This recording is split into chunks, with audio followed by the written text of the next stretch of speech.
Good evening, race fans. Welcome. Round number 6, Cyber Thunder Bullydog Coffee Company Rising Stars Series tonight, live from Iowa Speedway out in Newton, Iowa. 19 drivers currently on deck.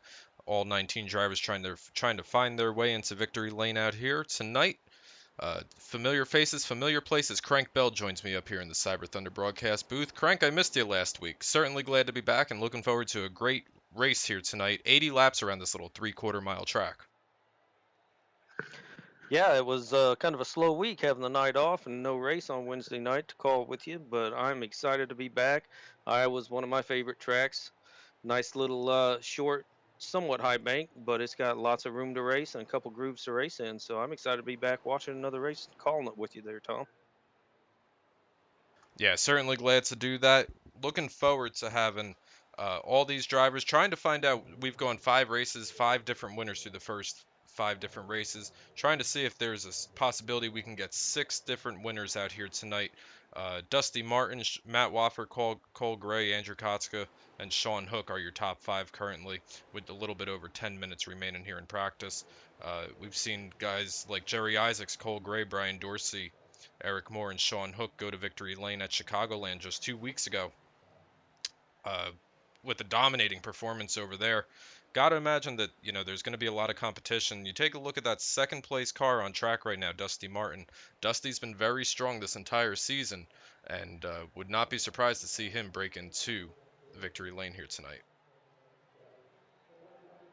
Yeah, it's just a matter of time before we see Dusty get that first win. He's been fast week in, week out. He just has to figure out how to complete a race, stay out of trouble. It's good to see Andrew Kotska back. He's missed a few weeks here with us, and he's back running up in the top 5, showing some good speed times on the charts here. So, welcome back to him. Good to see him here. Absolutely. And as we close in on the chase out here, we'll pull up the point standings here so everybody can take a look. At the bottom there, you'll notice that you can use promo code in the groove for $5 off an order of $20 or more. Head over to bullydogcoffeecompany.com. Go ahead and get that order redeemed. But you take a look at these point standings out here, Crank. Eric Moore, already a winner on the season, 116 points. Bill Jetty, 11 points behind him. The chase grid is it cuts at 6. So after in the month of June, the top 6 will become championship eligible to run for a championship season. Yeah, there's a lot of time still. I think you rattled off 5 or 6 races we've got left until we get to the chase still. And that cutoff position, I mean, there's only, what, 12 points before or between fourth and eighth place there, if I'm doing math right in public, which I shouldn't try to do. But yeah, anybody could still slide in real easily or fall out real easily. So we got a lot of racing left to do, and it's still up for grabs. Yeah, and one guy that's very notable on here, sitting third place in the points right now, Zach Chahalis. Zach not going to be with us for the next couple of weeks, going through a couple of things, and we hope that Zach, if Zach's out here watching, or Zach, we hope you can make your return soon to the Bully Dog Coffee Company Rising Stars series, and would love to have you back here. But if Zach misses a couple of races, that's going to open up the door for Jerry Isaacs, Cole Gray, or even Dusty to try to find their way into the top 6, Crank. Yeah, I mean, Jerry Isaac was our Daytona winner. It'd be no surprise to see him slip his way up in there. But I mean, as I look across this entire list of the standings here, I mean, all of these guys honestly are deserving to be in the top 6 and make it into the chase and fight for that championship. I mean, week in and week out, they're all up front at some point or the other fighting for those wins. So it's going to shake up quite a bit over the next several weeks. I'm excited to see how it plays out. Yeah, and talking about the next several weeks, tonight Iowa Speedway, 80 laps around this 3/4 mile track. Indianapolis in 2 weeks, followed by North Wilkesboro, a very different style of racing. That's our first true short track of the season, followed by Texas, Bristol, Pocono, and Atlanta. And then we take an off week. We head into the chase for the championship for the round of 6, or the round of 6 for the championship hunt. You go to Michigan, Kentucky, Talladega, Darlington, and Charlotte, Crank. And we've had some slobber knockers at Charlotte. I know you were part of one. Absolutely. I'm so excited to see a championship race ran there. I mean, I think every race that we've ran there has come down to a last lap pass or at least a last lap battle for that win. So the points are going to be tight going in there. I can already forecast that, and it's going to be one hell of a battle to see who comes out on top. Yeah, they really are. But with a little bit under 10 minutes to go here in practice, we're going to throw it out to YouTube land. I see a lot of people checking in. I see John checking in. I see Savannah, Brian, all these guys checking in out here tonight. I want to see your guys' picks for the race out here tonight. Do you guys got somebody at the top of the charts? Sean Hook, Dusty Martin, Jason Dinsmore. Jason came so close to winning at Auto Club a couple of weeks ago. Came up just, I believe it was 4 laps short. Or are you guys looking further down the list to maybe Tyler Beeman, Dalton Carter, Jerry Isaacs to return back to victory lane? 80 laps between now and then, and we'll find out. Yeah, I think I'll go ahead and throw out my pick there, Tom. Uh, I'm going to go with a bit of a dark horse here. So I think this is really a track that Brian Dorsey would like, that kind of suits his style, hangs out a little bit and then finds the speed later on. Right now, he's about the middle of the pack as far as practice times go. But if he can stay out of trouble, I think we could see him up near the front again in that number 9. Yeah, I would not be surprised. Brian Dorsey, the winner at the Homestead Speedway, third race of the season back in earlier this month, rather. But you know what? Gonna take a look down the list as well. Uh, who do I usually pick? I don't know who I usually pick. Taking a look down the list over here, you know what? I'm going to throw it over to a guy that started the season strong, had to step away for a couple of weeks. He's not in the points picture right now, but making his return back out here tonight in the number 15 car is Matt Wofford. I think Matt's going to find his way to the front at the end of these 80 laps here and find himself in victory lane, Crank. Yeah, that's a good pick. Matt showed a lot of speed earlier in the season when he was with us, and it's good to have him back out here on the track. He's setting fourth on the time chart right now, and he's another one that's kind of like Dusty Martin. You know, they've shown a lot of speed out here on the charts and early in the races, and they found themselves in some trouble about midway through the race or near the end and took them out of contention. So if he can hold it together and put together a full race, I think you've got a good horse there. Yeah, and I don't want to give away anybody's secrets or anything, but I was watching a lot of the practice session here that opened up, gates opened up a little bit under an hour ago, and Matt did run a considerable amount of laps on a tire run, far more than almost anybody else that I saw. So Matt taking a look at that tire wear, which has been so critical through the first couple of races of the season. We saw a lot of guys get bit by the iRace and Black Flag at Dover due to tire wear cranks. So good to have that knowledge in your back pocket as well. For sure, for sure. This is kind of a multi-groove track. It's one of the only tracks we come to that really kind of comes in as a true multi-groove track where you can run the bottom right against the yellow, or you can get in that second lane up and run that. And that'll be the difference between saving tires or burning them off early, I think. So it depends on how much you lift. If you want to hold that inside line, or if you just really push it hard going in, get on the binders hard, skid them a little bit, or if you push it hard on the high side and just let it eat, you're going to be abusing those right fronts. Yeah, and we've talked all season about how these cars are so momentum based. They're underpowered, and running these cars at Iowa, I think you're going to see a lot of these guys try to navigate their way to the top side of the speedway, especially out of turns 3 and 4, to get that big run on the front stretch. As we see Paul Turner right here, running about the bottom to the middle of the track here on the 3 and 4 side of the speedway. Paul currently 10th on the points then currently 10th on the speed charts out here, excuse me, currently with a 25.0, running right behind Bill Jetty and Eric Moore.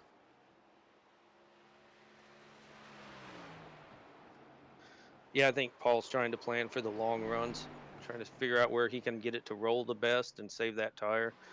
Um, if it was me, I would probably be running the higher line or lifting really heavily going into the turn to get down on the bottom. Try to use a little bit of that pain as some grip and save tires a little bit. But like you said, these cars are so momentum based. If you lift too much, it's hard to get it back up to speed on the bottom to get by anybody.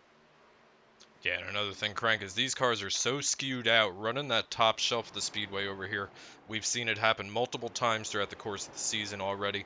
You think you got enough room between you and the wall, but the rear end of the car sticks out so much, and a lot of times it grabs into the wall, it hooks you in there, and you're just stuck there. You're going for a ride, and you're going to lose several spots as well as take some damage as well.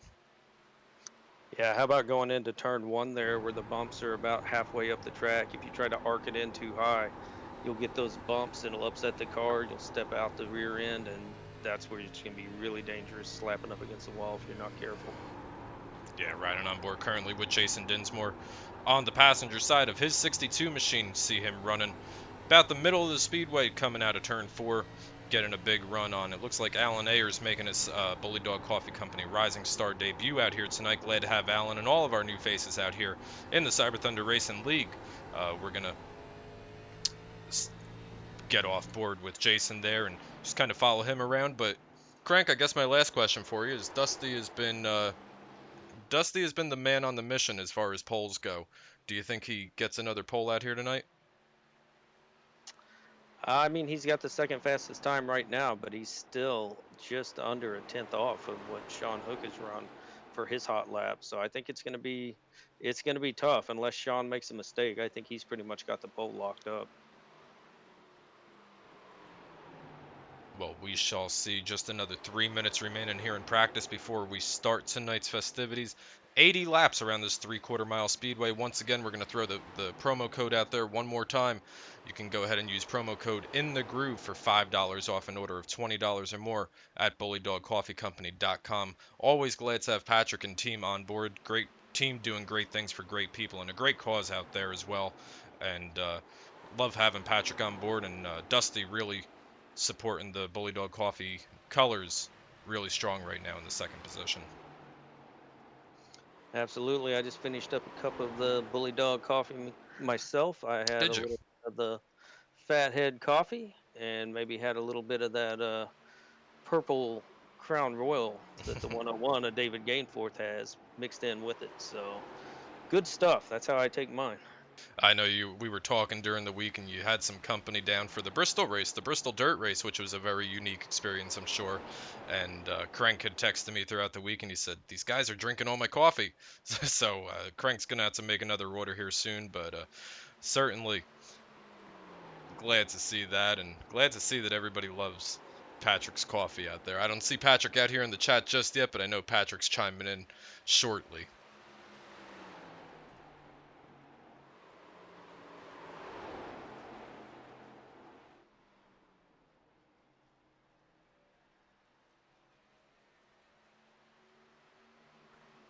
Got just a couple minutes left here in happy hour, basically, until we get into qualifying. Looks like Sean Hook is, I haven't seen him back out on track, but he's still got the fast time. I'm not sure if he turned that later in the practice or if he turned it early on. I'm sure the track's changing a little bit. So it'll be interesting to see if he makes those high marks like that in qualifying or if somebody else can knock him off there.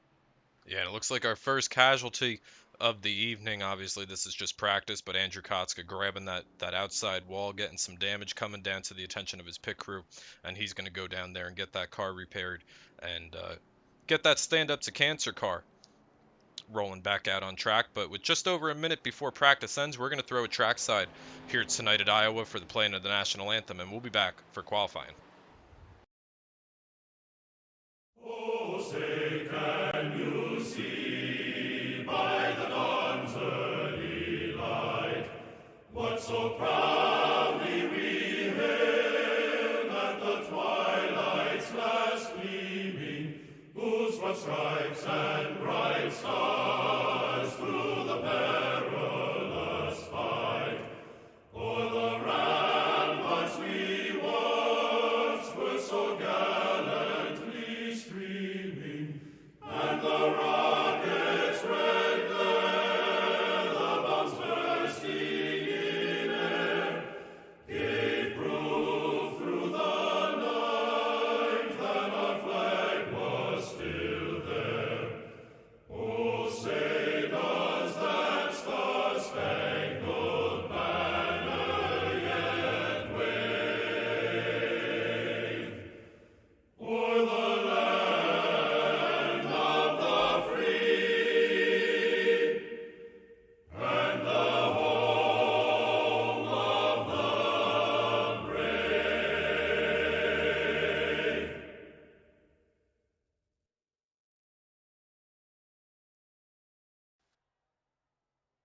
Back live at the Iowa Speedway. Checkered flag falling over practice as we return back here to the Cyber Broadcast Network. Looking for the first car out on track out here tonight. 19 cars. Looks like Bill Jetty is going to be our first taker to the track. We'll follow Bill around here for his 2 hot laps, see where Bill winds up on the speed charts, Crank.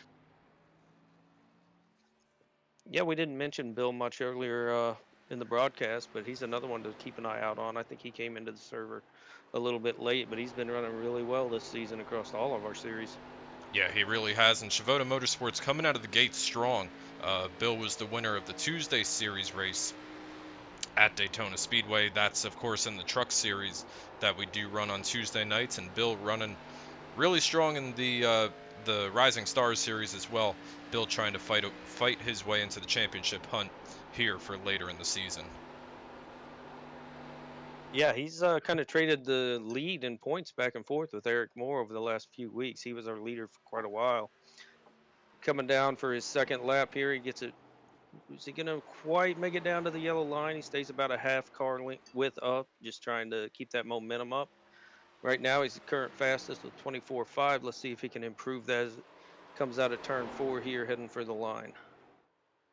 Out of turn number 4 comes the 28 machine. Bill currently at the top of the speed chart. See if he picks up on his second lap. Goes from a 24.54 to a 32. And looks like Tyler Beeman, Wild Beeman's out on track right now, running a very special paint scheme, Crank. Yeah, Tyler Beeman and I think the whole Mad Sim crew has a paint scheme very similar to this for the Stand Up to Cancer race that we're going to do here. I think it's next weekend. Is that right, Tom? It is Saturday, April 10th. Absolutely. So we're running 500 miles at iRacing Super Speedway, which should be very interesting.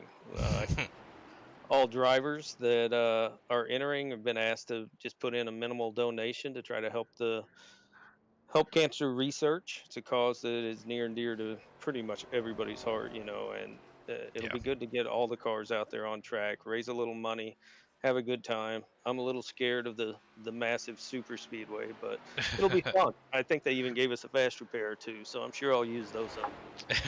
Well, I'm certainly looking forward to it. Great cause, and a cause that touches everybody in one way or another at some point or another. But if you guys want to get involved in that, head over to madsimracing.com. They got all the information on their website as Jerry Isaacs comes to a crawl down here in turns 1 and 2. But while we were talking about that, Andrew Caldwell goes to the top of the speed charts and he knocks Bill Jetty off the pole. Yeah, Andrew's another one that's been fast off and on throughout the season. He dominated one of the races here. I can't remember if it was Homestead. I lose track of which racetrack we're at which week, but Chicago. Chicago's where it was. He dominated the first half of the race before it slipped away from him. But yeah, he's got a whole tenth of a second lead over Bill Jetty right now. Yeah, and speaking about fast guys, we take a look at Sean Hook coming out of turn 2 right now on his second lap. First lap put him 10th on the board, a little bit over 3/10 off Andrew Caldwell. Sean Hook won the Chicago race by about 10 seconds. Big slide by the 188 machine coming out of turn number 4, and that's going to do that for his qualifying run here. Looks like we still have one driver that hasn't posted a time. Matt Watford comes across the line to begin his second lap. Position number 6 for the first time by for the number 15 car. And it looks like Matt's having some sort of technical issues over there, but we're going to try to follow him as long as we possibly can here with a little bit over a minute remaining here in qualifying. Yeah, he should get a little improvement on his time here. That's a pretty good lap. 24.4, jumps up to second on the chart with a 24.28. So Matt was fast in practice, fast in qualifying. If I can get my words out here, expect to see him fast in the race up there competing for the lead. Indeed, he does. And Sean Hook makes his way back out onto the track, but this is not going to be a time lap, I don't think. I believe he had an unsafe exit there as he's just kind of coasting around here. But with 30 seconds remaining out in qualifying, we're going to go ahead and award the Bullydog Coffee Company Rising Stars Pole Award to the number 146, Andrew Caldwell, and Matt Wofford outside on his outside of the front row out here tonight. Yeah, congrats Andrew on the pole. It's interesting to see a few guys there chose not to take a qualifying time. Paul Turner, it's not too uncommon for him. He likes to start in the back, but points leader Eric Moore, he didn't post a time. So That's kind of interesting. Yeah, maybe some strategy out here, Crank. But you know what? The Bullydog Coffee Company Rising Star Series is very different than a lot of the other series, and we've caught up with race control out here tonight. Chris Wold has joined us up here for a few minutes. Chris, it's Tom and Crank up here in the booth. Good to hear from you again. Ah, happy to have you guys out here. How are you doing? Well, we're having a great time. We're just finishing up qualifying. We wanted to catch up with you as far as the Bully Dog Coffee Company Rising Stars series go. You know, you've run through this series, you've graduated out of the series, and now you're the series division director for it. What makes this series different than the other ones? I think what makes this series different than the other ones is it's that development series, right? So it kind of gives everyone an introductory, to me, an introductory to leagues and how leagues run, right? Obviously, everyone can go run the hosted races, but leagues are a little bit different because it's one shot, right? You're one. These guys tonight, it's one shot at Iowa. They don't get to go and reset and do it again in an hour and a half, 2 hours, right? It's tonight. And how do you mentally prep yourself for that? But then also then work those strategies of a league race, which generally a little bit longer run, a little bit different conditions than an iRacing hosted race, because it's the same person every week, right? You got the same competitors around you. So how do you make sure you're racing like you want to be raced, working out a tire strategy, and again giving it your best shot, because it's one and done, and then you're on to the next week and you're on to the next track. Yeah, for sure. And you know what, Chris, you know what? Running this series and advancing out of the series and now ultimately running the series, how has this series prepared you for the other two series that we do run? I think it was two things, and I kind of thought about this season when I ran it in two different ways. When I first jumped in, it was really about that situational awareness, right? Really understanding everyone that I'm with, where to put my car on the track, just kind of the basics on how to get things. And I get you can get that in the hosted, but league you're a little different, right? Again, you're with these guys every week. But then it transitioned me, and I think there was a light bulb about mid-season that worked for me, where then it was okay. Now it's really about tire management and then bringing in that pit stop strategy and how can I leverage that to my advantage and work with the other cars around me to where can I pit maybe a lap early, maybe a lap later? And so it brought in a completely different element that then I carried into then the Tuesday night and that Thursday night where you are limited on tires. Here we get unlimited and we get that one fast repair. Tuesdays and Thursdays, it's no fast repairs and it's managed tires. And so now this kind of sets that stage to how do you manage that strategy to put yourself in that best position and give yourself the car or the truck to take the win. Yeah, and finally, Chris, how can somebody who maybe wants to get involved in iRacing, get involved in Cyber Thunder, get involved in the Bully Dog Coffee Rising Stars series? It's easy. There's two ways. Either cyberthunderracingleague.com. You can go on there. You can check out all the series we run. There's a registration link. You can go on. You can register for it. There's a little form you fill out. And then that'll also get you over to the iRacing to make sure you can register for there. Or also you can find us on iRacing. We throw up recruitment races all the time or some fun runs, just random cars, random tracks. But we do put recruitment races up. And then you can obviously find us in the league directory at iRacing, Cyber Thunder Racing. And then from there, we'd love to have you on Wednesday nights. Only caveat we have is we get development series. We try to get those drivers that are under 2,000 I rating for their very first race, get you in, and then from there you can keep racing and keep growing with the series. Sounds good, Chris. And Crank whispered in my ear while you were saying that. I think Crank's got a question for you too. Yeah, I mean, I'll tell you what I want to know. Now that you're on the admin side of the house, do you get the itch to get out there and race? I know I did when I moved up in admin this series last season. I wanted to be in the car. Still to this point, I hated sitting out of these races.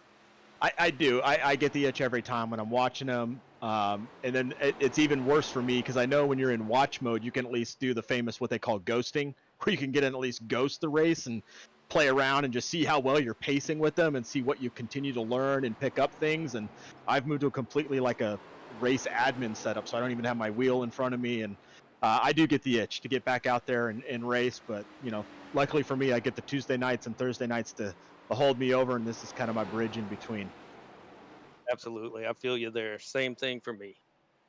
Well, Chris, thanks for taking a few minutes here. We're going to kick you out of here. We're going to go put you to work here tonight. You got 19 drivers out here, all looking to find their way into victory lane out here tonight. Chris, thank you for all you do here at the Cyber Thunder Racing League and running a great Rising Stars Bully Dog Coffee Company series here.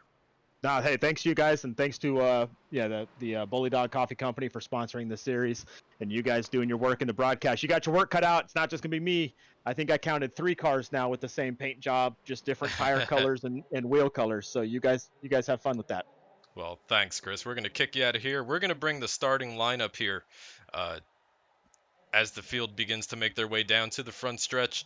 Checking out into YouTube land one more time. I see a lot of polls for the number 3. See a lot of number 3s out here in our YouTube chat box, and John's out here doing one of his hashtag MSR armies. So lots of different guys checking in out here, and love to see all these pre-race picks as we see. Got a pick out here for Matt Wofford as well. Adventures with Austin wants to see Matt Wofford go to victory lane. I believe he was my pre-race pick, so would not be surprised to see that happen either. As I try to find the pace car here, Crank, you want to bring us through the start? There we go. Yeah, we're still gridding here, sitting on pit road. Everybody getting in their cars, getting ready to roll off. So those Mad Sim racing guys John's talking about, the MSR Army, they're the ones that are putting up the Stand Up to Cancer event for us. Race coming up next weekend. They're the ones that are all running those same paint schemes. And Chris Wold, who we just spoke to, he's put together some pretty slick paint schemes for us to run when we do that race next weekend as well. I'm looking forward to it. Yeah, he really has. 1 lap's of green around here, short little pace lap. Andrew Caldwell, Matt Wofford going to be leading them to the green flag out here tonight at Iowa Speedway for the first time. Crank, it's been 2 weeks, but I'm ready to go racing here tonight, live from Iowa. Let's get it. I'm excited. Be looking forward to see who takes this first lap. I know it's going to be a heck of a battle up there with Matt Wofford and Andrew Caldwell, the pole setter. Yep, and right behind them, Bill Jetty, Andrew Kotska, Jason Dinsmore rounding out your top 5.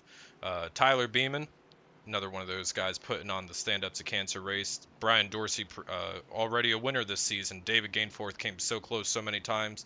Patrick Stein and Dusty Martin round out your top 10. Yep, and the early favorite Sean Hook is in 11th, followed by Cole Gray, earlier race winner. Jerry Isaacs, another race winner at Daytona. Jimmy Mead and Scott Crouch round out the top 15. And Alan Ayers making his debut out here tonight in the Cyber Thunder Racing League Rising Stars Series. Paul Turner, fastest and happy hour, saw him poke up there. Don't think we didn't see that, Paul. Eric Moore and Dalton Carter round out the field of 19. Well, Crank, it's been 2 weeks, but I am ready to go back racing here, live from Iowa Speedway out here tonight. Bullydog Coffee Company Rising Stars Series. Andrew Caldwell, Matt Wofford, going to be bringing us to the green silk here tonight for the first time. And the iRacing pace car pulls down onto pit road. And it looks like they got the green flag. We're off. Andrew Caldwell got a pretty good jump there to start us off. He's going to be leading the field down into turn 1. Smooth roll over here by Andrew Caldwell, starting on the pole.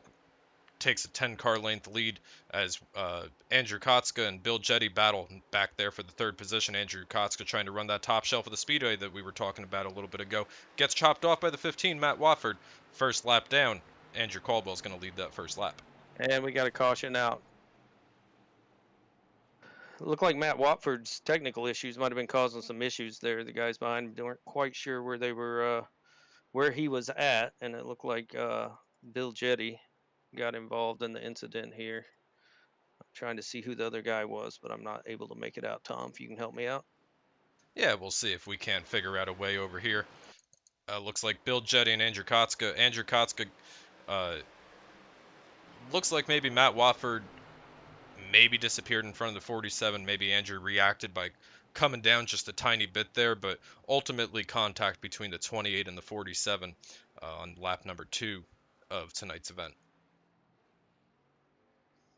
Yeah, that's unfortunate. That's what it looks like happened. Watford was blinked out there for a little bit, and when he came back, Andrew Koska had to kind of make evasive action and got together with Bill Jetty. Yeah, and you know what, Crank, that's stuff that we've talked about all the time is in real world racing you got all sorts of mechanical failures, and while we don't have necessarily mechanical failures out here, you do have things that are out of your control, such as internet issues or latency. that drivers do need to work around. And it looks like that was probably the root of the caution there, was somebody just reacting to an internet connection realistically. Yeah, it's unfortunate. I mean, the good news story coming out of that is that they do have fast repairs. So unfortunately, some of those guys are probably going to have to use them early or set in their pits and get their damage repaired, try to save that fast repair. But fortunately, it won't mean the end of the night for anybody just yet. And some of those guys that were up front will hopefully be able to work their way back up there before this race is over. I tell you, the big mover on that first lap there had to have been Tyler Beeman. Tyler Beeman started, I believe it was sixth on the grid, already up to second.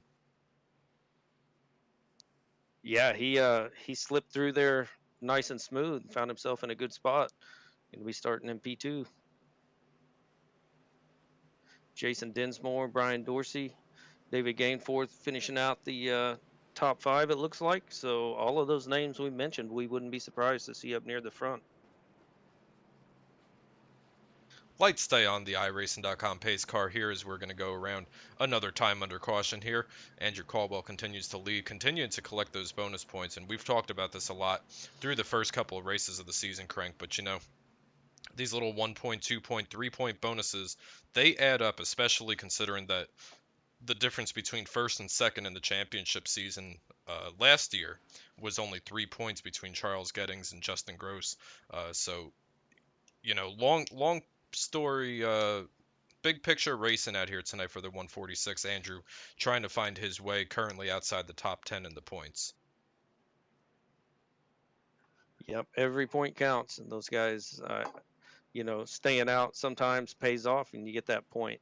You, especially early on, you got time to work your way back up through the field. If you have to pit later on and you drop to the back or something. But I think there were a few takers actually came in here to top off their fuel.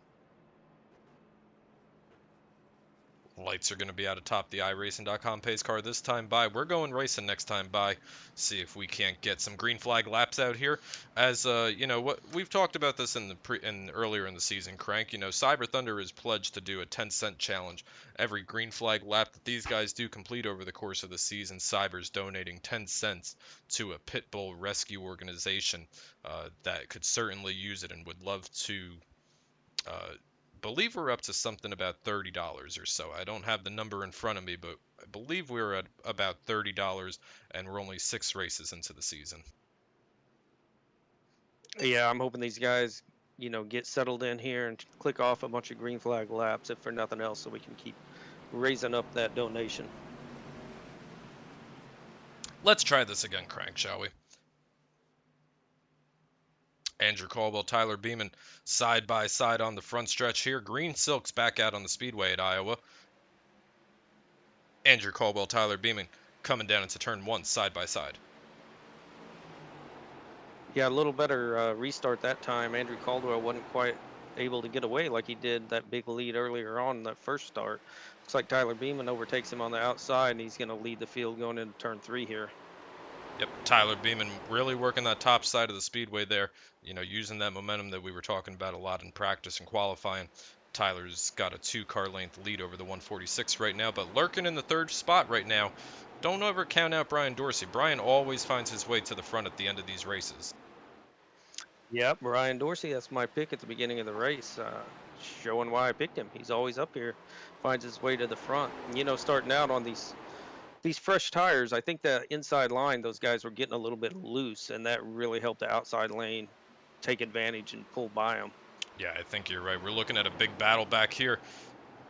4th position, Dusty Martin going for a big slide through turns 1 and 2. You caught it live here. We're going to back this up once these guys come to a stop. Dusty Martin, Dave Gainforth, Cole Gray. There was a lot of guys battling for position right there. We're going to slide this back just a tiny bit and see if we can't figure out exactly what happened up here. It looks like Dusty just got loose all by himself, tried to correct it, but you're 3 wide. Where are you going to correct it, Crank, Yeah, that's a bad position to be in there. Fortunately, it took out a lot of cars, but I'm not seeing anybody wrapped up in it that was caught up in the first one, so hopefully they've still got their fast repairs. Cole Gray doing a nice job of squeaking by there, as well as Dave Gainforth.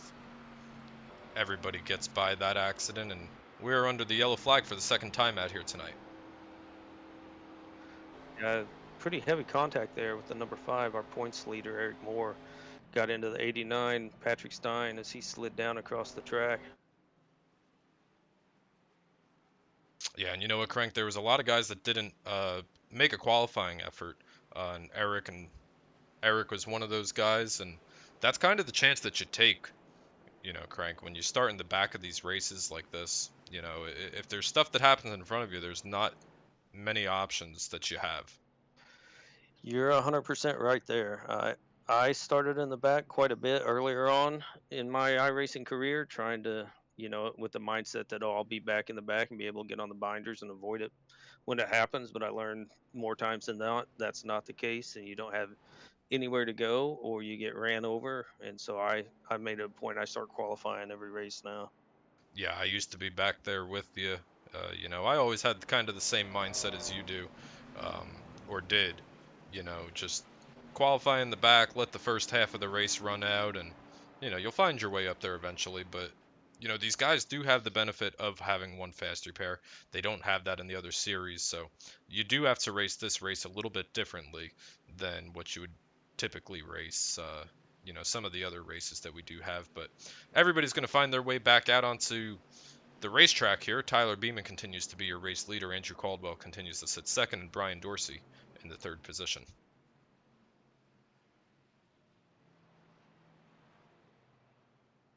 Looks like Eric Moore is still down on pit road. Looks like he's making his way out of pit road, right, or coming back to the attention of his pit crew. Looks like he's electing not to. He just used his fast repair. Maybe he didn't have it checked up the first time. But Eric Moore, we can go ahead and jog that one down. We know that Eric Moore has run out of fast repairs here for the evening.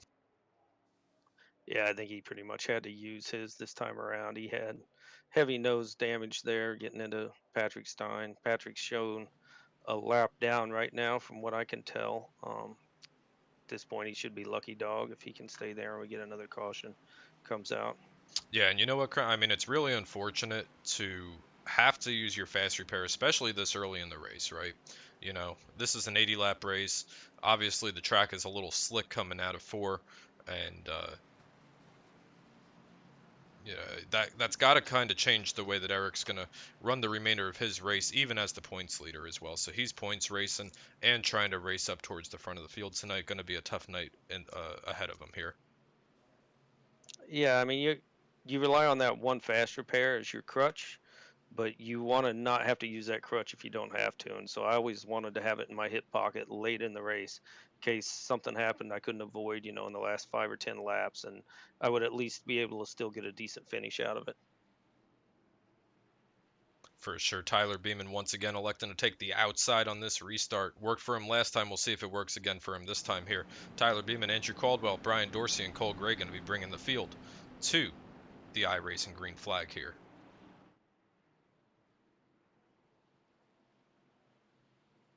Green silks back out over the speedway as Andrew Caldwell and Tyler Beeman, they all come through the loud pedal for the third time out here tonight, headed down into turn one, see if Tyler can't get that big run off of turn two like he did on the previous restart. Yeah, it's clear the outside line is going to be where you want to be on the restarts. He got that run again. He's going to lead him into turn three. Look at the number 3 coming up, sneaking his way up into the top 3 there. Cole Gray, fan favorite. We've always got his dad out in YouTube watching, cheering him on. So good to see him up there running with the Bullydog Coffee Company colors. Absolutely. Cole already a winner earlier this season. If I look back in my notes here, it looks like he won the Auto Club race. And, you know, Crank, I mean, you said that you were enjoying the coffee, but Patrick sends out a pound of coffee to every single race winner that we have out here. Pretty cool little trophy that these guys are all hunting every night. For sure. He includes the race, the track, the date, and the winner, on the front of the package of coffee, which I think it's really cool. I don't even know if I would use the coffee. I'd probably just order a backup and have that as a trophy. Yeah, very cool thing that Patrick's got going on here, but sliding back in the field a little bit, Sean Hook so strong.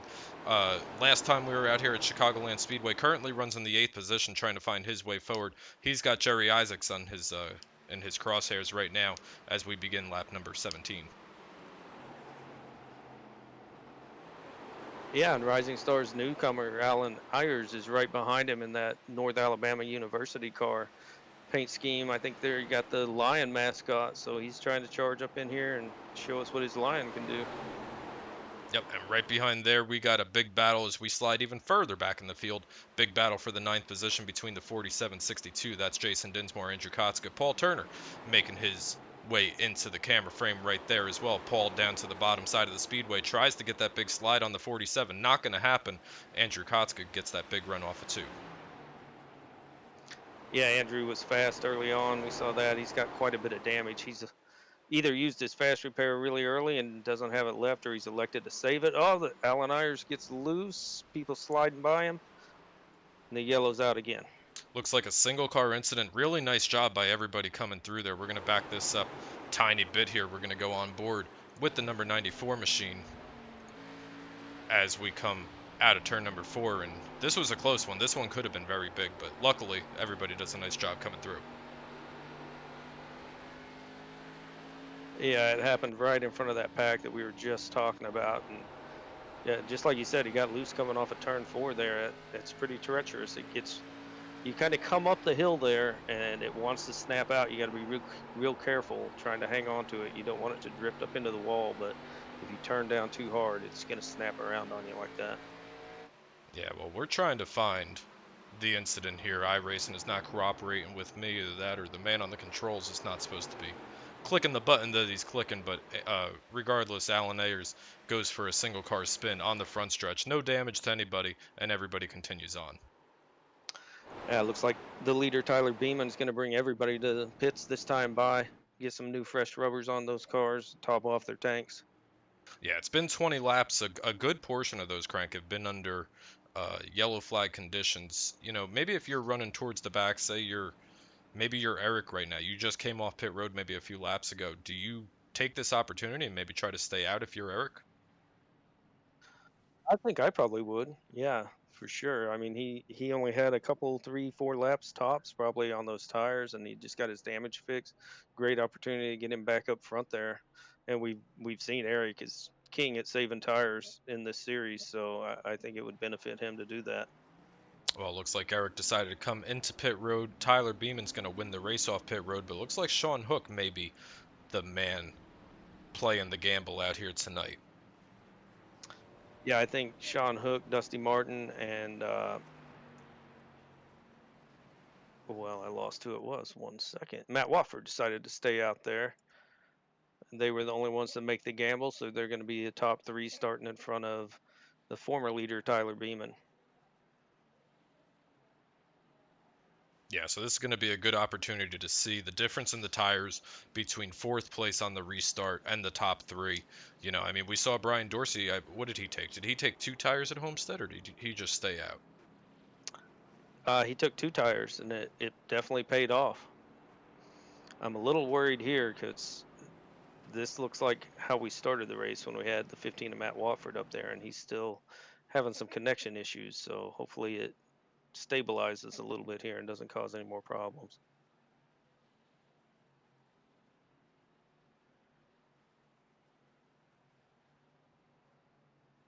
We'll take this opportunity as the lights are still on top. The iRacing.com pace car. If you're joining us late, head over to bullydogcoffeecompany.com. You can use promo code in the groove, all one word, in the groove, for $5 off an order of $20 or more over at bullydogcoffeecompany.com.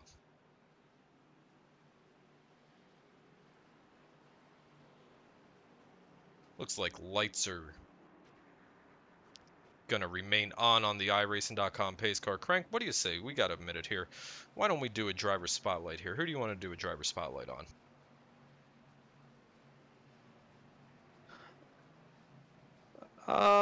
Why don't we do, let's see, who haven't we done?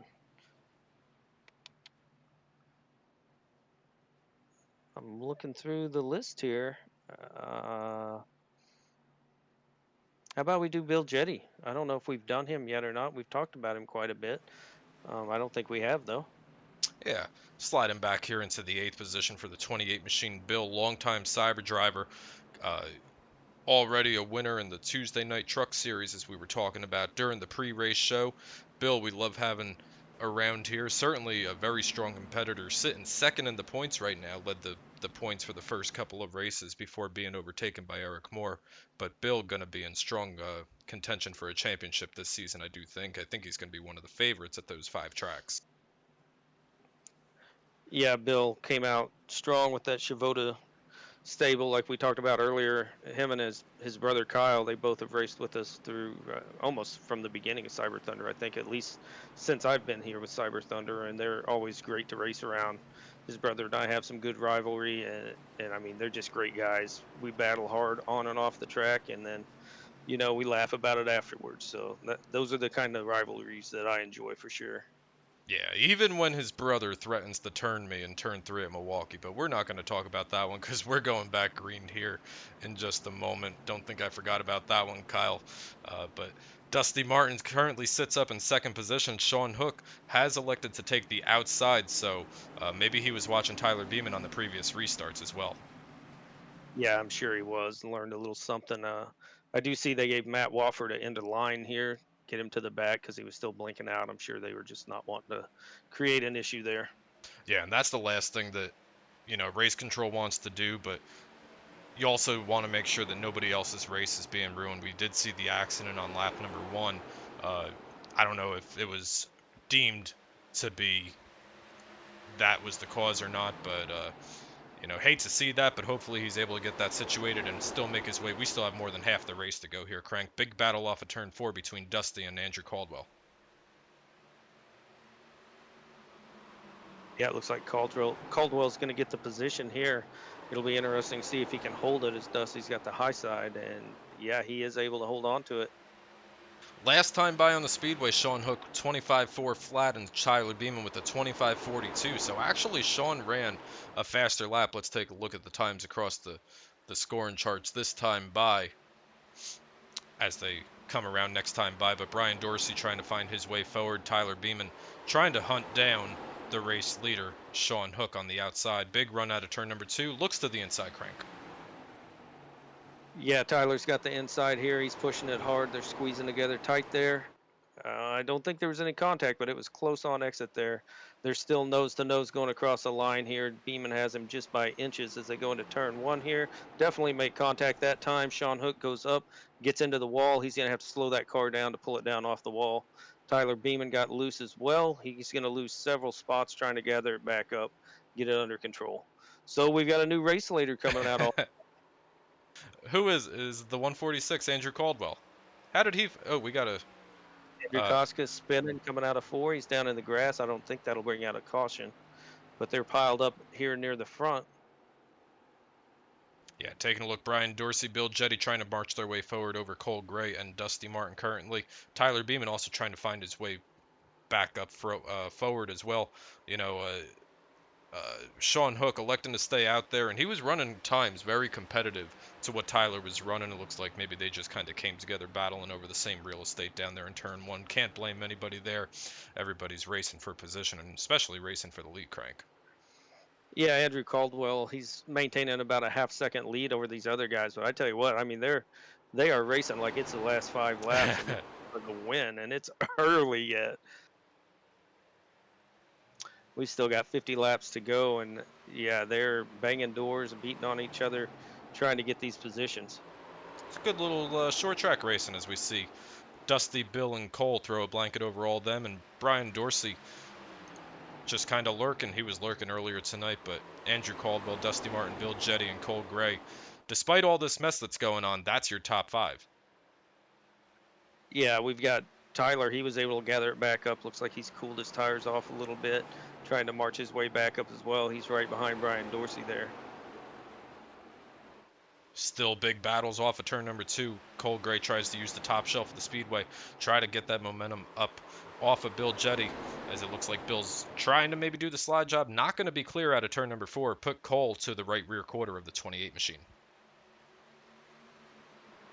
Yeah, Andrew's still maintaining about that half-second gap as these guys battle it out behind him.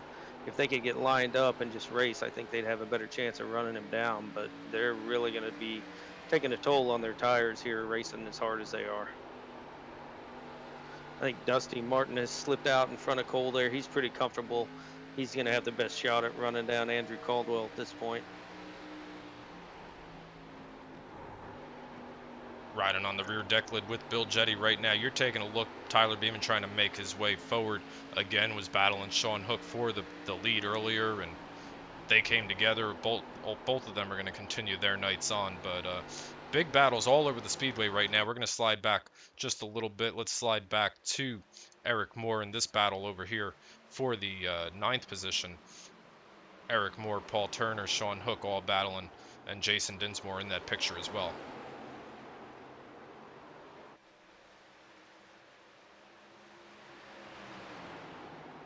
I'm still watching this battle up near the front, Tom.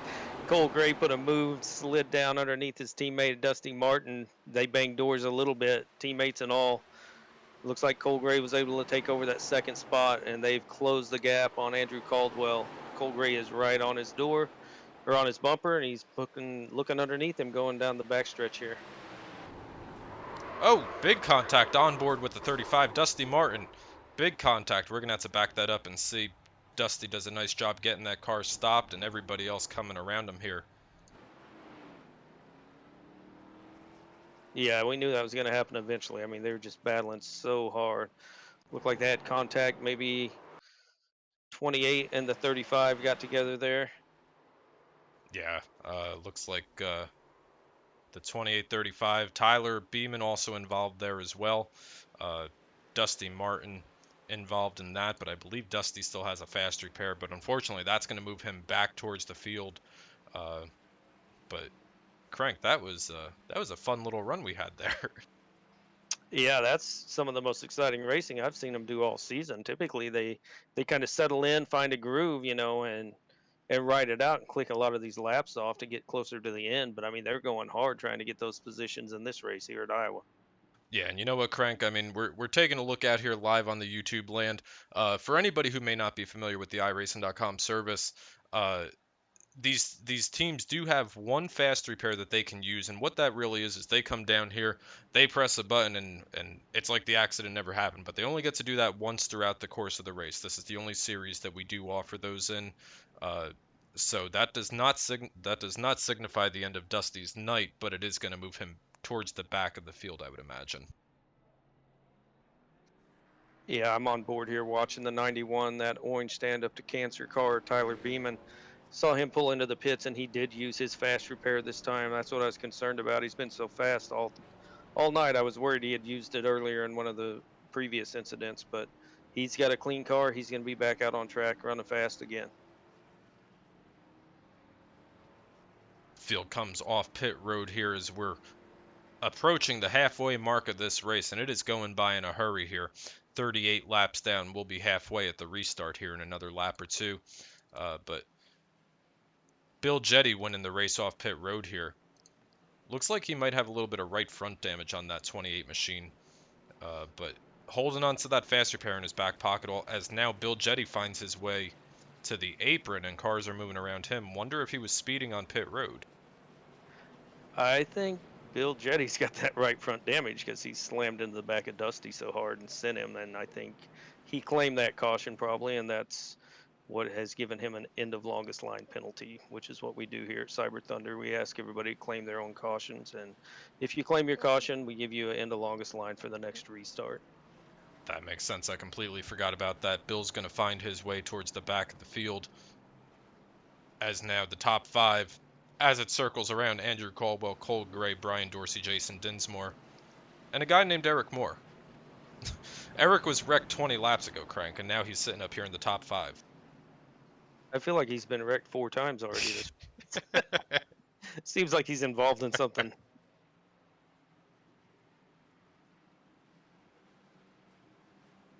Field's going to double up here.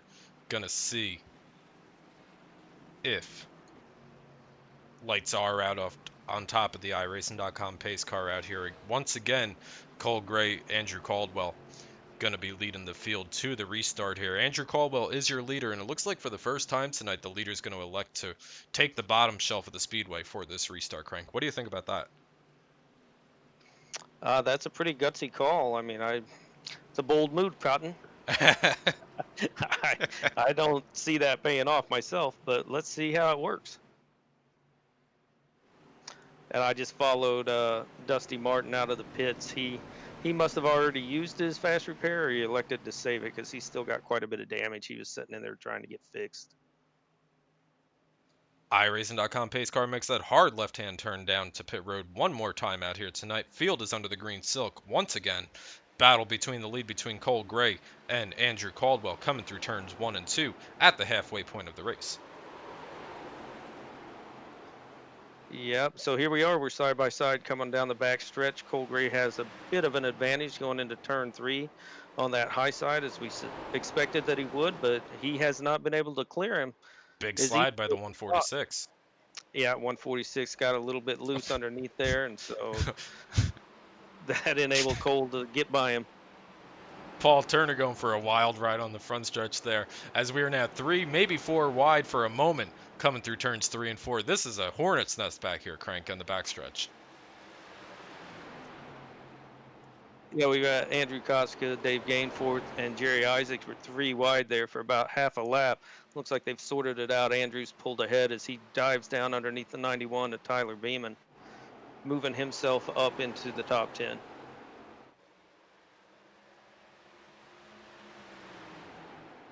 Cole Gray has a 3-car length lead over Andrew Kotska. Brian Dorsey running very solid out here tonight. He's been a name that's been up in the top 5 almost the entire race. Eric Moore puts Sean Hook under fire here for the 4th position, as Jason Dinsmore is now in that picture as well. Maybe thinking about 3 wide, thinking better of it. We stay 2 wide off of turn number 2. Yeah, Sean's definitely trying hard to get around Dinsmore there, and Eric's just not giving him quite enough room. But he's definitely trying to stick his nose in there and take that 3 wide. A little bit of contact there between the 188 and the 5, but they are able to maintain control and keep rolling. Big battles everywhere we look at here tonight. Tyler Beeman now coming into the picture as well, as we're going to be 2, maybe 3 wide, 2 wide down the back stretches. Sean Hooks tries to sneak on the bottom side of Jason Dinsmore, try to make his way back up into the top 5, and make his way back up to Cole Gray. Yeah, I think these cars are not trying to go 3 wide and definitely trying to stay on the bottom, but that's the only place you can try to make a pass. They just haven't been able to clear each other. I mean, Eric Moore's been trapped on that low side without being able. It's clear he's trying to get up. He's got to get back up there, because you just saw him lose what, 4 spots was it, Tyler Beeman? Yeah. Now you see Sean Hook stuck down there on the bottom side of the shelf, and would not be surprised to see Eric Moore go right past that 188 machine a second time, and Sean just passed, 3 guys, and now he's got a small hole there. He chooses not to take it, though. Yeah, it's probably a smart move. That 91 had a pretty good run there, but that's, you might be able to get by one car on the bottom and do a slide job, but when they're lined up like that, you can't get by them all, and you end up losing all the positions. Like right there, Sean Hook needs to close up. He does. A little bit of contact between Dinsmore and Tyler Beeman. And now we see the 47 Andrew Koska is going to take it low. Sean Hook does get a nose up there. He's going to hold Tyler Beeman down really tight coming through 3 and 4, as now Sean Hook finds himself at the top of the speedway. Andrew Koska is trying to come through, and we've also got a battle, I think you were saying, for the lead. Yeah, while we're watching all this go on, Cole Gray has moved up to the lead up front, and they're doing the same type battling that we've been watching here between him and Andrew Caldwell. Andrew's now stuck on the bottom, and Dorsey's going to take advantage of that and go by him on the outside as well. Yeah, he is, and this is a real treat to watch. 30 laps to go here tonight at Iowa Speedway. 80 laps on the schedule here for tonight's event, and these guys have been racing like it's the last lap since the first lap. A couple of cautions over the speedway, but a lot of really tight battle in here as we continue green here. This time, 30 laps to go. Yeah, this multi-groove surface really, I mean, it just creates some of the best racing that we'll see here this whole season, I think, especially in these cars. Like I said, you see the guys try to dive down underneath, and they just can't quite get clear. They end up side by side, and we see them running side by side for several laps at a time, trying to just somebody make a mistake so I can get clear of you, please, but Yeah. not so big that you wreck us all. Yeah, that's the thing is These guys come out of turn number 4. Less than 30 laps to go this time by. Eric Moore has fallen back to the 7th position. Sean Hook, he was in danger of losing a bunch of spots. He got stuck on the bottom shelf of the Speedway, but has once again found his way up to the top, and he's now sitting in 3rd place. Yeah, Brian Dorsey got a great run down that backstretch there. He's going to put a little bit of pressure on Cole coming out of turn 4 here.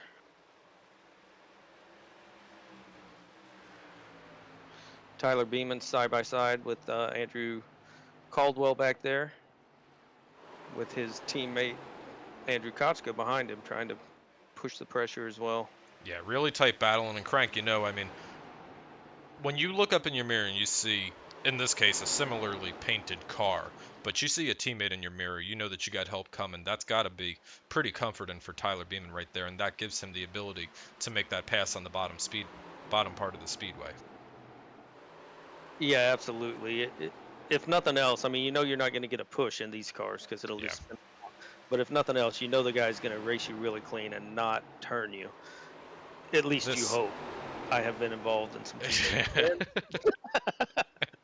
Eric Moore, 3 wide out of turn number 4, coming through the start-finish line is now, they're going to think about 4, they're staying 3 this time by. Contact between the 5 and the 62, and more contact between somebody in the 146. Andrew Caldwell's going to go around for a spin.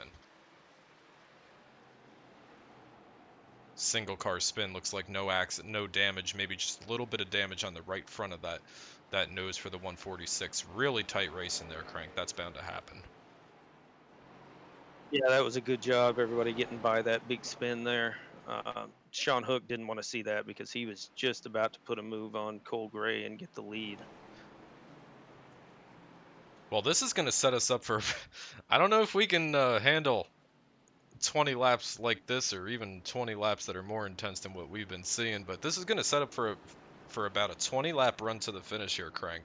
Obviously, I think at this point these guys are all coming down for tires, but you know, you're seeing these guys battle like this in your rearview mirror, and if I'm Cole, if I'm Sean, if I'm Brian right now, I just want to get on pit road, don't speed, get out, and try to stay in front of all that mess.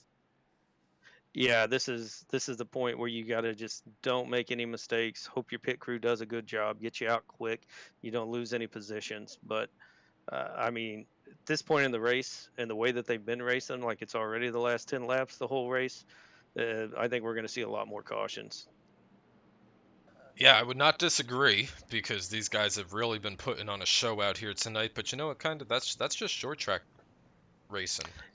No, and I probably spoke too soon because as hard as they've been racing, they've really been racing pretty dang clean. I mean, they've stayed off of each other. They've just been racing hard. Now with it being a little closer to go time, though, we'll see if it closes up any of those battles, if they start making a little more contact and if they can hang on to their cars. Cole Gray wins the race off of pit road just by a nose over Sean Hook there. Yeah, Sean Hook with a 13.6 pit stop, and Cole with a 14.1. That allowed Sean to come oh so close to taking the lead, and ultimately the importance of having lane choice on this restart here, Crank. Do you think Cole's going to take the top or the bottom?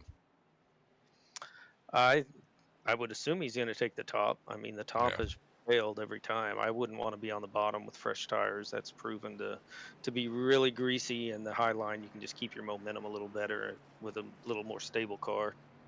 Yeah, I would have to think, if I was in Cole's shoes right now, I would be taking the top side of the speedway as well, just because you've seen Tyler do it, you've seen Sean do it, you've seen I believe it was Andrew Caldwell do it as well. All those guys electing to take the top, but last time Sean Hook did take the the bottom lane, and ultimately lost the lead to Cole Gray, and that's how we run 1-2 right now. Yeah, I would assume Cole takes the top, but regardless, Tyler Beeman in the 91, he's going to be on the top side in that second row back. So he's going to have the opportunity to get up there and pinch down Sean Hook. If he can get beside him and hold him down, he may even clear out and come out of this whole thing in second. Yeah, and I tell you what, Crank, you know, one guy that I don't think we've said his name all night long, already a winner on this season, sitting in the 6th position, is Jerry Isaacs. Jerry Isaacs qualified 13th on the grid out here tonight, and He's found his way. Looks like maybe that might have been a two-tire stop because I saw an 8.8 second pit stop on the score and timing and charts over here for the 51 car. Yeah, that's a pretty big gamble for as many laps as they had ran on that last set of tires. I mean, unless he's anticipating another caution to come out here in 5 or 10 laps and then take another 2 tires if the rest of the field comes down. But he's got to be doing some strategy there for sure. Well, we're going to find out who it works for here as we're going to go iRacing Green one more time out here tonight. This time, going to be less than 20 laps to go here as we come to the green flag at lap number 60. Yeah, Cole Gray does elect to take the top side, it looks like. The iRacing pace car pulls down onto pit road, and we're going to see the green flag fly. It is out. They get a pretty good roll. Brian Dorsey got a real good roll there. He's going to be clear of Tyler Beeman going into turn one here, but he elects to stay down instead of trying to squeeze up in there. Cole Gray still has a half car lead. Oh, they got loose and he made contact. The two up front go into the wall hard. Well, that is not what our sponsor, Bullydog Coffee, wants to see, going from the lead to smoking out of turn number 2. Contact between the 188 machine and Cole Gray. Coming out of turn number 2, we'll back this up and take a look at what happened here as we try to find a better angle to take a look at. It looks like maybe the 188 slid up. Maybe he hit that apron and came up. But from that angle, it certainly looks like the 188 almost maybe had some sort of mechanical issue,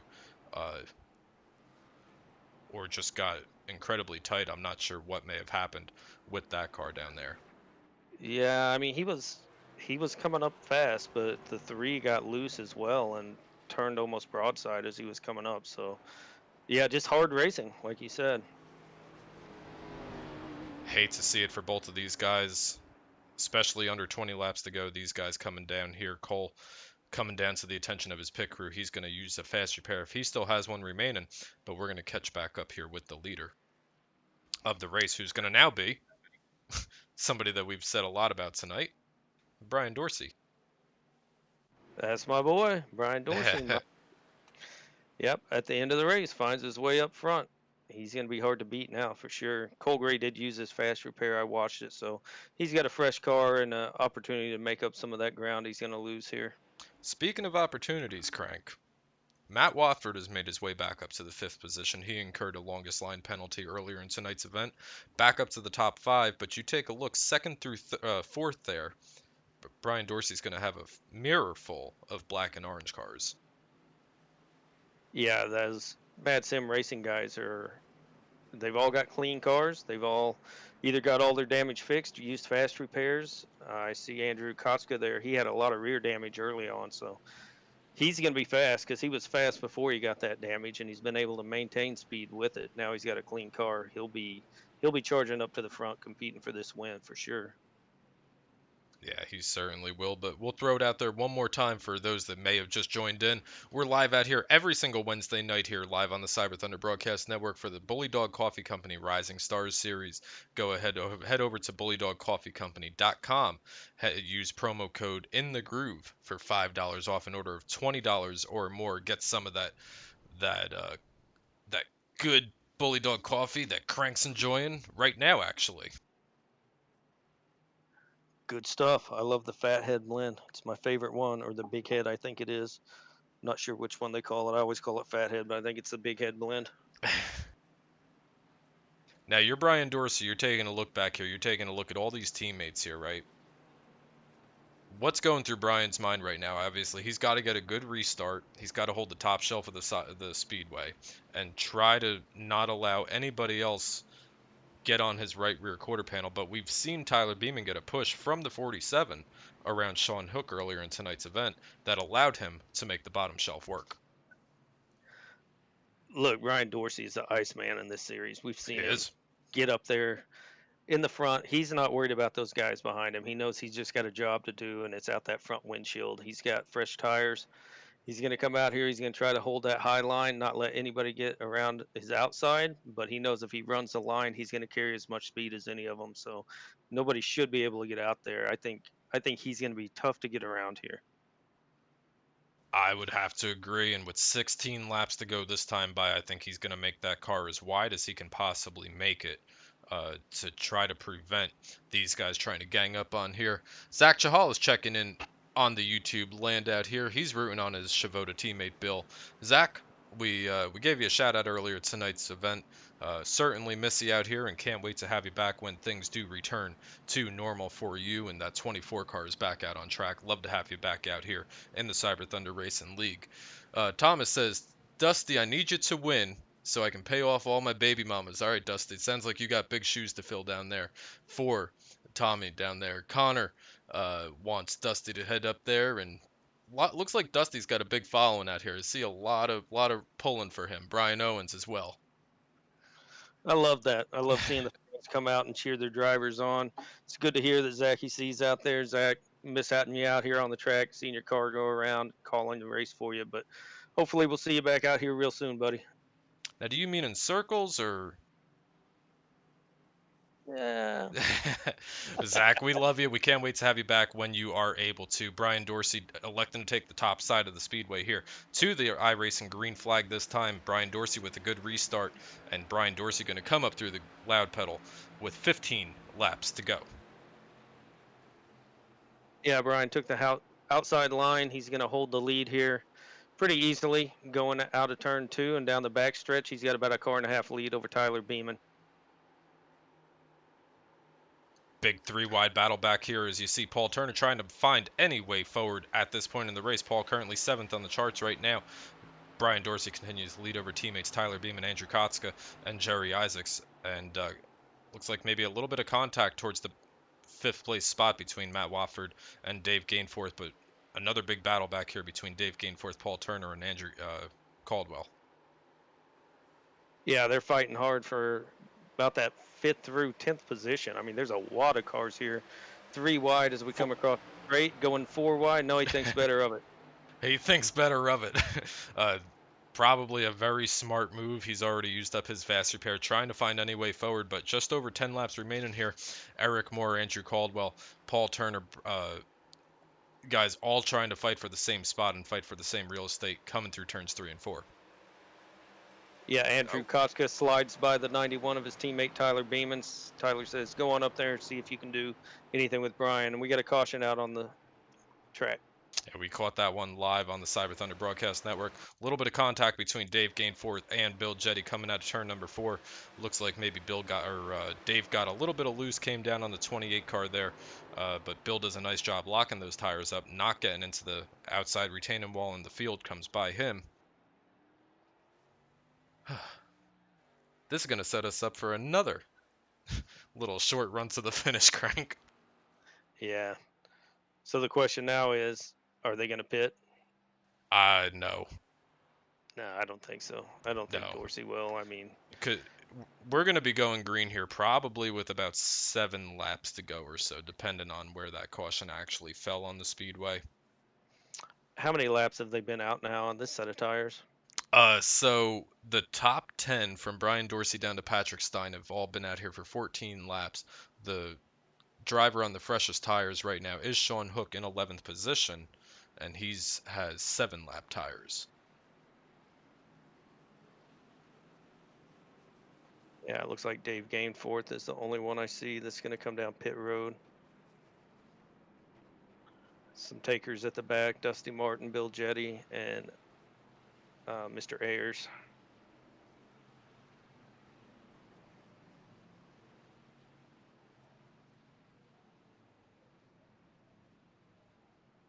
So Brian says, stack them up. Let's do it again. I can do this all day.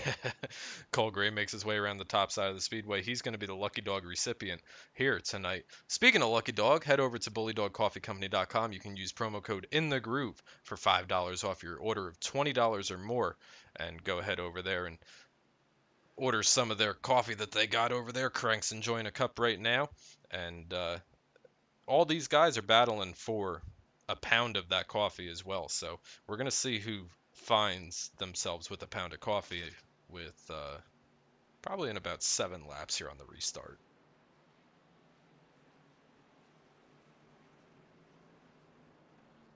What do you think, Crank? Less than 10 to go. Who was your pick? I don't remember. Brian Dorsey, Was leader. it? Yep. Well, I was gonna ask you if you wanted to change your pick, but I guess I won't at this point. No, I'm feeling pretty good about it. If I'm you, I'm feeling pretty good about that pick as well.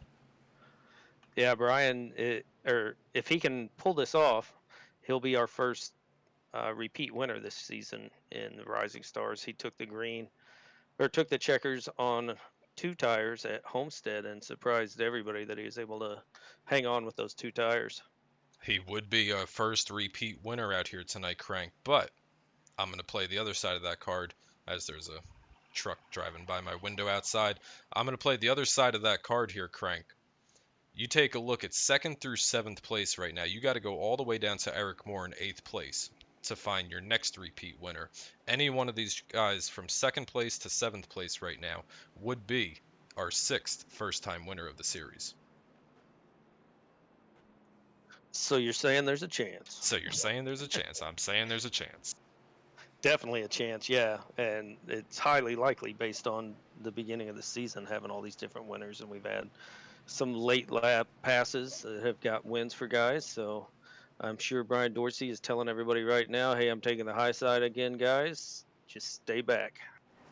A little bit of an update as we roll around under caution here. Dusty Martin still significant nose damage and rear damage on the side of that machine. Bill Jetty, a little bit of actually, no. Bill cleaned up his car. He used his roll of flex tape down there. Bill takes that spin a couple laps ago. Currently runs in the 15th spot, and Jason Dinsmore, a little bit of damage on him. Cole Gray was the recipient of the free pass award this time by. Clean car, 17 spots to go, 7 laps.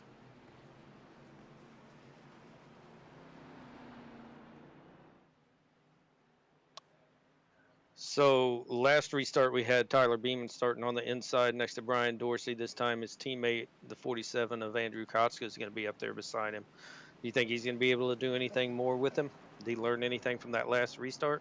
I don't know because Brian has been really strong on every single restart that we've had tonight, regardless of if he's been on the top or the bottom, and especially being the control car. Even though he needs to wait on the iRacing green, you know, he needs to be the first one to hit the line.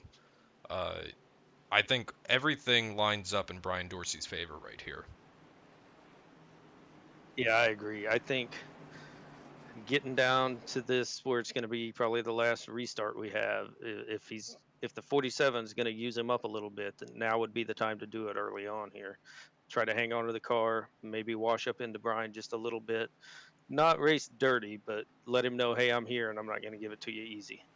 Well, the field, everybody's gripping the wheel as tight as they've been all night. Green Silk back out over the Speedway.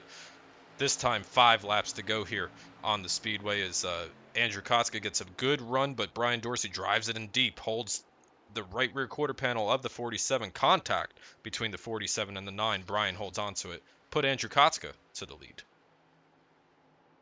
Look at this battle behind him. This is the blanket of cars here. Going on board with the 146 machine right here. You're in the middle of a 3-wide battle right now. Jerry Isaacs to the outside, and all these guys contact. We got to stop going on board with people, Crank. Yeah, it's not working out well for him. That's the second time we caught onboard contact here tonight. This time looks like Andrew Caldwell gonna be receiving the short end of that stick coming through there. Heavy damage to the front end of that machine, and I do believe, if I remember correctly, that Andrew Caldwell has already used his fast repair, but I could be incorrect about that. I think you're right. And Jason Dinsmore, Bill Jetty got heavy damage out of that as well. Trying to find where that contact started. It looks like maybe a little bit of damage or a little bit of contact between Eric Moore and the 146 machine, and then maybe Sean Hook got into the back of Andrew due to the difference in speed there. Big hit for the 146 as he almost goes upside down out of turn number 2, but this is going to be a rough ending to a lot of these guys' nights.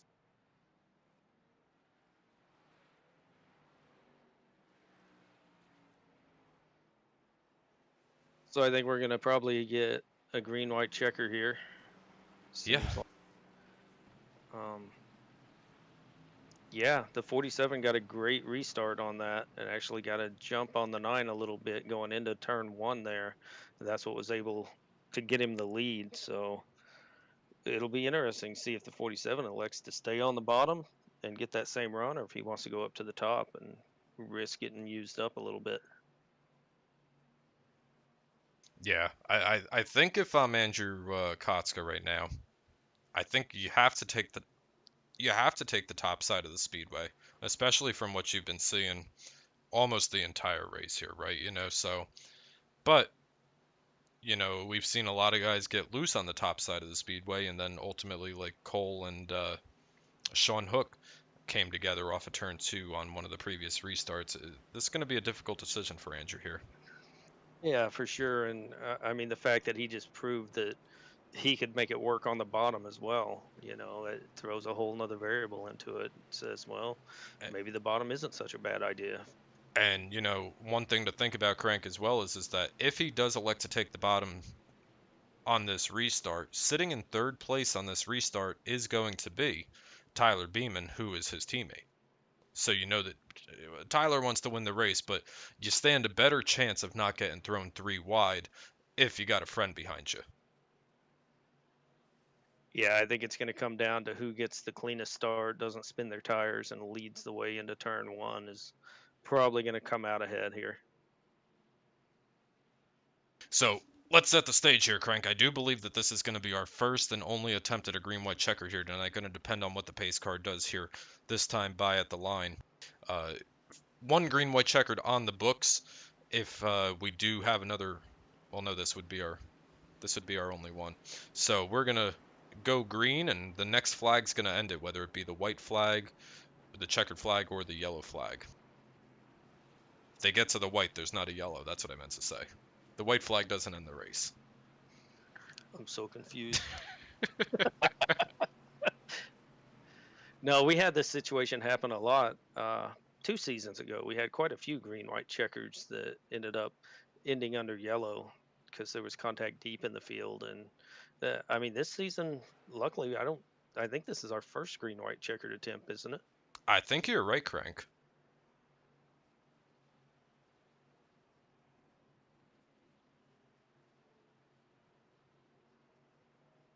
Brian Dorsey has been the master of restarts all night long. He needs one more good one here. He's going to have to wait and see where Andrew in the 47 car elects to take this restart from.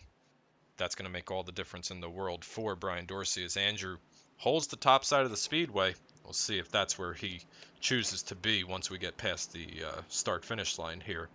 Lights are out atop the iRacing.com pace car. Looks like Andrew Kotska has chosen the top side of the speedway. And my pick is sitting back there in 4th place, Crank. Yeah, we both had pretty good picks for the night. I'm excited and nervous for this restart. We got a lot of hungry people there, and you saw how hard they were racing. I mean, they were 3 wide, but they were 2 wide, just in front, just behind. It was like a pack of 7 cars right there, knotted up together, all racing for 5th spot. I think we're going to see more of the same. Let's see if they can hang on to them, keep them under control, finish this out under green. Yeah, that's the goal. But if you're Andrew Kotska, you want to see that yellow flag come out, assuming you get a good restart here. But we're about to go green for what will be the final time tonight at Iowa Speedway. Everybody lines up, waits on the green flag. Green flag's back out. And slow start for the top shelf of the Speedway. Brian Dorsey with a good restart. Yeah, that's the same kind of start that Andrew Kotska got on the last restart. So Brian Dorsey's in the spot right now, I think, if he can hang on to it. It's going to be a race to the top shelf of the Speedway, coming through turns 1 and 2, headed down into 3 and 4 this side by side for the 47 and the 9.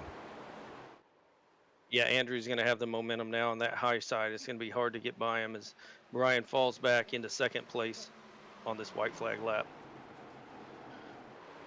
Don't look now, Matt Watford, your choice is diving down under the 91 of Tyler Beeman. Can't make it stick. Brian Dorsey's going to have one more opportunity down here in turns 3 and 4. Looks to the bottom side. Not going to be able to make it work. Andrew Kotska with a strong restart is going to come home tonight with the checkered flag and a pound of coffee at Iowa Speedway. Crank, that was a race. That was one hell of a race all the way across from from the green flag waving right here till the checkers waving. Those guys were battling like their life depended on it. That was a great race, great win for Andrew Kotska. First time winner here in Cyber Thunder, first time in the series. Another new winner on the season. Yeah, 646. That's going to put us as Andrew Kotska comes down here and begins his celebrations. That's going to put us 6 for 6 as we're going to catch up with your top three podium finishers out here tonight from Iowa Speedway. We'll be back in just 2 minutes with the Cyber Thunder Post Race Show.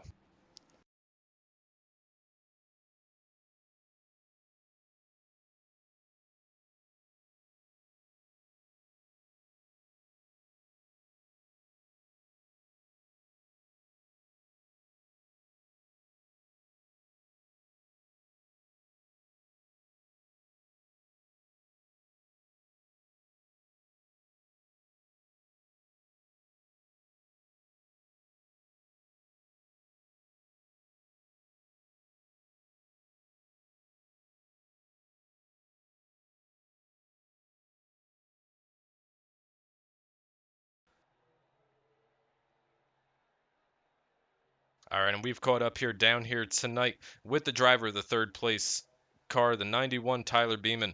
Tyler coming home with a strong podium finish out here tonight. Tyler, congratulations on a third place finish. Tell us how you got there out there tonight. What a wild race. I was not expecting to have the pace that I had and feel as good as I felt. I did race a little bit aggressive at times. I got a little out of sorts, but started out strong, got up in the top three, got up to the lead, made a mistake, pushed up into, I believe it was Sean, just being too aggressive, and fought my way back up there and got held out that P3, which was really surprising to me tonight, but what a blast it was to drive. Yeah, we saw big battles all over the speedway all night long, and a lot of three, and even at times maybe even four wide for a second. Talk us through some of those. It's a short race, but it's a smaller track. How do you qualified sixth on the grid, so you were kind of up towards the front. But for guys maybe that were in the back, you know, how do you make your way back up towards the front after maybe a slow pit stop or a spin or something like that? What kind of level of aggressiveness did you have to have out here tonight? Well, that's exactly what happened to me. I ended up in an accident there and fell back to at least near the back of the top 10. And I was very aggressive. I did have to apologize to some guys, Jason, I know, and Sean, I believe. Both of them I kind of slid up into, got exceeded my talent a little bit in the corners, just driving aggressive. Working the high line, we went three wide for a little bit, and those are the things I did, and it got me up to where I am. And thankfully, didn't hurt anybody too bad. Didn't end anybody's night with it, but definitely had to be aggressive. Yeah, for sure. We were watching that all night. It was a blast to watch. Congratulations once again on a top three finish out here tonight.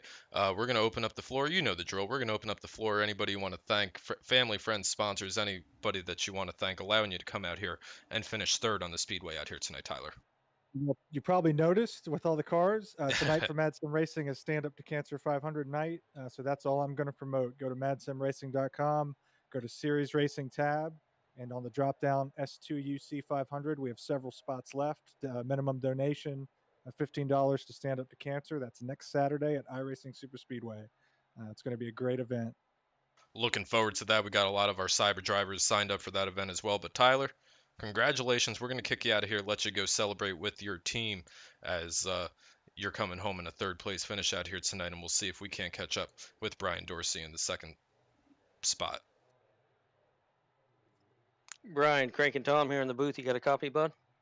Yeah, I got you. Hey, Brian, great talking to you again here. Got a P2 podium finish. You were my pick at the beginning of the race. I was cheering for you the whole race. Lots of comers and goers up near the front, but you seemed to be the one constant that was there in the top five pretty much the entire race. Stayed clean, stayed out of trouble. How did you manage to avoid all the calamity that was going on? I was actually just riding. I felt the cautions weren't my friend tonight. I needed a long run. I felt if we got a long run, there wasn't anybody going to touch me. But we kept getting cautions every 15, 20 laps. So that didn't help me out any. So I was just riding, saving my tires. I let a couple of guys go early and just kind of cruise around fifth or sixth and was waiting until the end there. Yeah, you definitely did a good job running smooth, conserving tires, and staying out of trouble. We got down there to the end. There were a couple restarts. You started on the front row. Obviously, the outside line was the way to go. Keep your momentum up and keep that inside car pinched down. But somehow Andrew was able to get by you a little bit on that one restart on the bottom. That surprised you as much as it surprised us. He got up and he moved up my lane a little bit and moved me up and got me loose. I mean, that's what he had to do. It's racing. I try to repay the favor there, come and get the white flag, and he went up high. He must have saw it coming, and I was just telling him I was shocked the run he got off, turn forward, come to get the white flag. How well he got it run off there. Yeah, he was pretty sideways coming out of four there, trying to keep that momentum up and stay out of your doors. He knew you were coming up as well. I thought for sure.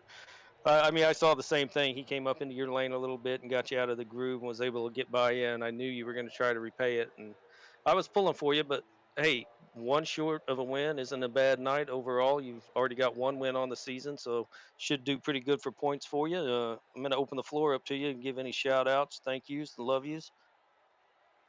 Yeah, man, I appreciate your support. I appreciate the guys running the league. Y'all do a good job. It's a fun league, and obviously Bullydog Coffee Company for letting us go out there and race. All right, Brian. Congratulations again. Good seeing you back on the podium. And hopefully, when we go back racing here in a couple of weeks, we'll get to talk to you again, bud. Appreciate it, man.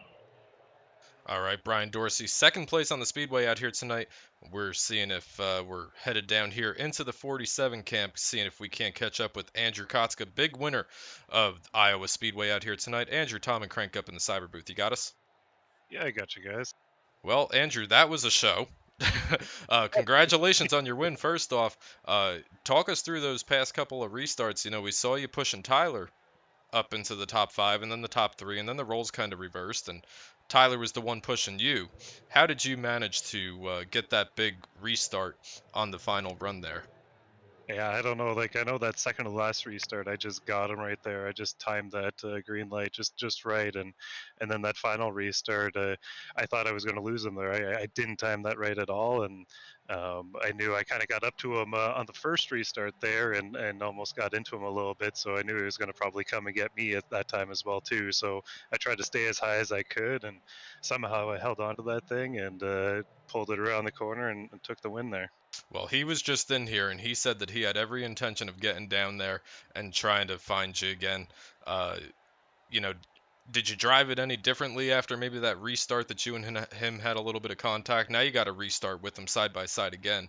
Did you get in your head? Did you run it any differently than you did on the previous restart, or? I tried to just try to run my lines there. I knew he was going to try to take that middle lane there, so I was going to have to try to work that high lane there to try to get anything out of it. And luckily there was a whole lot of grip up there, so I tried to use that to my advantage and get out in front of him there. Well, Andrew, congratulations. You're going to be walking out of here tonight with the trophy. You're going to be walking out of here with a pound of Bullydog coffee from Patrick and team over at Bullydog Coffee Company. Make sure you get with him, but we're going to open up the floor for you. Anybody you want to thank, sponsors, friends, family, anybody that's out here, allowing you to come out here and take the big checkered flag out here tonight at Iowa Speedway. Andrew, the floor is all yours. Yeah, well, I'd like to thank all the guys at Mad Sim Racing. Also like to point out our event coming up in next weekend, the Stand Up to Cancer 500. Hopefully, you can see a big turnout of that. I'd like to thank all my family and friends and to the people at Fanatec for finally getting my wheel to me after about a month of being sidelined. So yeah, it's a great night here.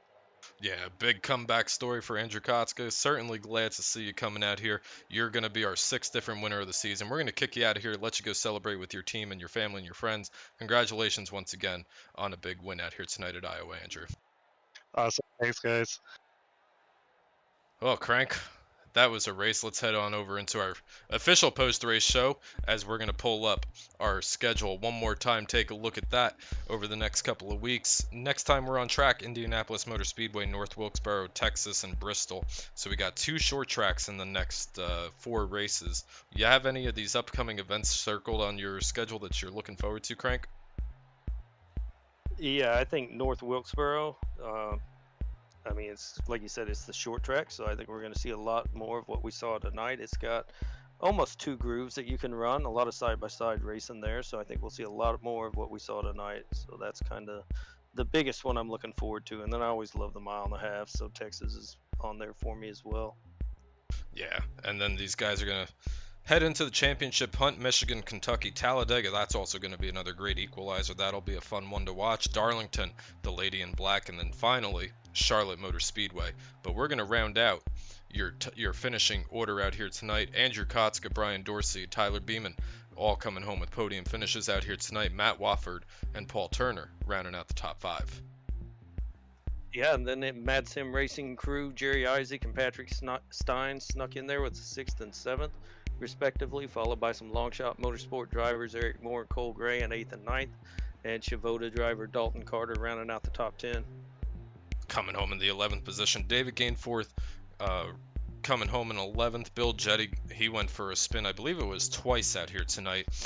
Andrew Caldwell, Jimmy Meads making a Cyber Thunder debut out here in the 49 machine. Scott Crouch in the top 15.